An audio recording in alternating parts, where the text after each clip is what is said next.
पटना में नीट की तैयारी करने वाली छात्रा की मौत मामले में जहां पुलिस की जांच जारी है, वहीं परिवार के साथ साथ तमाम राजनीतिक दल विरोध प्रदर्शन कर रहे हैं और मामले की न्यायिक या सीबीआई जांच की मांग करने लगे हैं। इस बीच उप मुख्यमंत्री विजय सिन्हा जहानाबाद जिले पहुंचे और पीड़ित छात्रा के परिजनों से मुलाकात कर उन्हें न्याय का भरोसा दिलाया है। छात्रा की मौत का मामला गर्माता जा रहा है। तमाम राजनीतिक दल और संगठन विरोध प्रदर्शन कर रहे हैं और दोषियों के खिलाफ कड़ी कार्रवाई की मांग कर रहे हैं। पटना में प्रदर्शन कर रही महिला संगठन ने शंभू गर्ल्स हॉस्टल पर बुलडोजर चलाए जाने की मांग की है। वहीं छात्रा के परिजनों को भी पटना पुलिस की जांच पर भरोसा नहीं है। छात्रा के पिता का कहना है कि न्यायिक जांच कराई जाए, अगर ऐसा नहीं हुआ तो वे लोग आत्मदाह करने को मजबूर हो जाएंगे।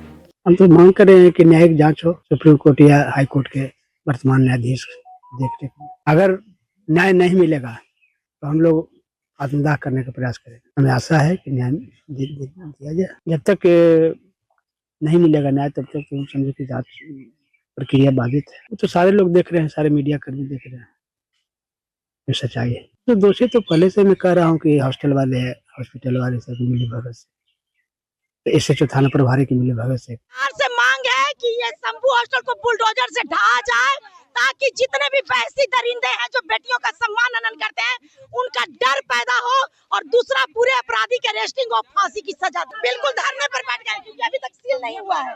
अभी तक 2 दरवाजे खुले हुए हैं, जाके पीछे से आप लोग देख लीजिए। तब तक हम लोग यहीं पे बैठे रहेंगे, मात्र पानी पीकर। पीछे का दरवाजा अब सरकार से देखना है कि सरकार को हम लोगों पर दया आती है कि नहीं। हम बेटी, हम औरतों, हम माओ पर सरकार को दया आती है कि नहीं। सरकार खुद भी मानती है कि जांच में लापरवाही हुई है। यही वजह है कि 2 थाना अधिकारियों चित्रगुप्त नगर पुलिस स्टेशन की रोशनी कुमारी और कदमकुआ पुलिस स्टेशन के हेमंत झा को तत्काल प्रभाव से निलंबित कर दिया गया है। लेकिन फिर भी जांच का जिम्मा एसआईटी को ही दिया गया है।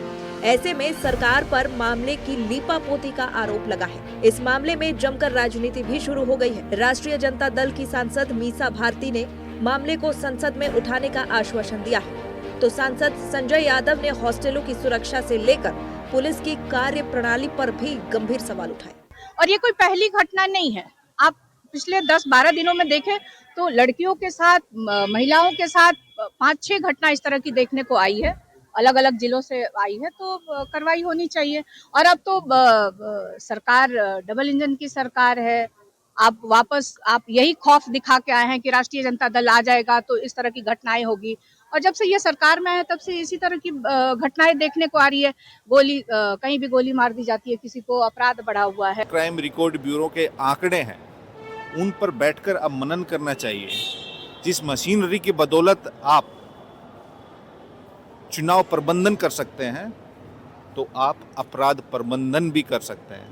आप 35 दिन में 41,000 करोड़ रुपए बांट सकते हैं, लोगों के वोट खरीदी कर सकते हैं। तो आप कानून व्यवस्था पे पूरे बिहार में कितने सीसीटीवीज लगे हुए हैं? इनके पुलिस स्टेशंस में सीसीटीवी नहीं है, लेकिन एक महिला को 10,000 रुपये दे देते हैं चुनाव के वक्त, चुनाव के दरमियान भी। लेकिन अब विधि व्यवस्था पे बात करेंगे नहीं।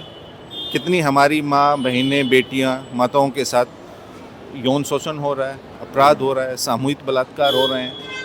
कुल मिलाकर नीट छात्रा मौत मामले में सरकार घिरती नजर आ रही है। इसी बीच डिप्टी सीएम विजय सिन्हा ने छात्रा के परिजनों से मुलाकात की और न्याय का भरोसा दिलाया। उन्होंने कहा कि दोषी चाहे कोई भी हो, उसे बख्शा नहीं जाएगा। जेडीयू भी दोषियों के खिलाफ कड़ी कार्रवाई की बात कर रही है। हम सब के लिए चिंता का विषय है। ये महापापी, उसकी गिरफ्तारी भी हुई है, तथ्यों का अनुसंधान भी हो रहा है। इस संबंध में जो भी पीड़ित पक्ष है, उनके परिजन से जुड़े हुए लोग हम लोग के संपर्क में भी रहे हैं। तो जो न्याय के लिए जो मुकम्मल कार्रवाई होना चाहिए, एक समय सीमा के तहत ऐसे दानववादी व्यक्ति को, जिसने ये कुकृत्य किया है, उसके खिलाफ कठोरतम कार्रवाई सुनिश्चित होगा। परिवार को परेशान करने की मंशा नहीं है, और अगर जो उस तरह के मानसिकता के लोग कोई होंगे वो बचेंगे नहीं। वैसे लोग पर भी कार्रवाई होगी। एफएसएल की रिपोर्ट के बाद ये बात साफ हो गई है कि पटना पुलिस ने शुरुआती जांच में काफी गड़बड़ी और लापरवाही की। परेशानी की बात यह है कि जिस एसआईटी को जांच का जिम्मा दिया गया है उसमें वही अधिकारी शामिल है जो शुरू में इसे आत्महत्या का मामला बता रहे थे। ऐसे में गंभीर सवाल ये है कि अगर न्यायिक या सीबीआई जांच नहीं हुई तो क्या मामले की सच्चाई सामने आएगी और ऊंचे स्तर पर लीपापोती कर सफेद पोशों को बचाने की कोशिश होगी।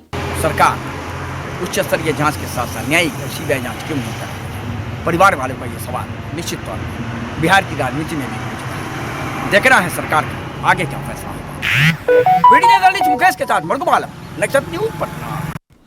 मरगूब हमारे सहयोगी के साथ फोन लाइन पर जुड़े हुए। मरगूब, नीट छात्रा की मौत मामले की जांच हो रही है, लेकिन परिजन जो है न्यायिक जांच या सीबीआई जांच के अलावा किसी भी जांच पर भरोसा करते नजर नहीं आ रहे।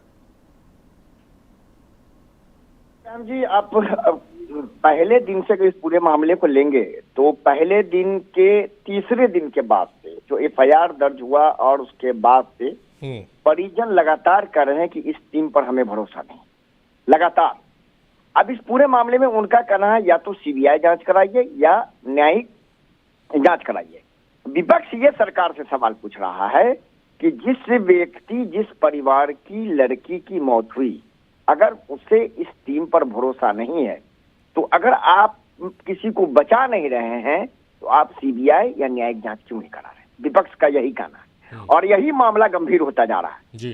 क्योंकि इनका आरोप है कि जो लोग पहले शामिल थे, जिन लोगों ने लिपापोती करने की कोशिश की, वही व्यक्ति एसआईटी में है, तो उससे हम किस तरह से न्याय की उम्मीद रखेंगे? इसी मामले को लेकर विपक्ष हमलावर है और मैंने आपसे पहले भी बातचीत किया था कि अब विपक्ष विधानसभा सत्र में पूरे मामले को लाने जा रहा है। विपक्ष ने बिल्कुल ठान लिया है। कांग्रेस के विधायक, राजद महागठबंधन के विधायक एकजुट होकर इस पूरे मामले पर सरकार से सवाल पूछेंगे। विपक्ष के सवाल का अलग मामला है। पीड़ित परिवार का सीधा कहना है कि हम अब पटना आएंगे अगर इस पूरे मामले में लिपापोती की जा रही है और सरकार ने न्यायिक जांच और सीबीआई जांच का आदेश नहीं दिया तो अब हम लोग पटना आएंगे और पटना में हम लोग सरकार से सीधे आमना सामना करेंगे। फिलहाल देखना है कि अब डीएनए प्रोफाइल लिया जा रहा है, आगे किस तरीके से सरकार इस पूरे मामले को हैंडल करती है, लेकिन परिवार वाल सीधे तौर पर कह रहे हैं कि हमें इस टीम के किसी भी जांच पर कोई भरोसा नहीं है। सीबीआई या न्यायिक जांच की मांग कर रहे हैं। चलिए देखना होगा कि आगे सरकार का रुख इस पूरे मामले पर क्या कुछ होता है। बहुत शुक्रिया मरगूब आपका तमाम बातचीत, तमाम जानकारियों के लिए। यहाँ रुक रहे छोटे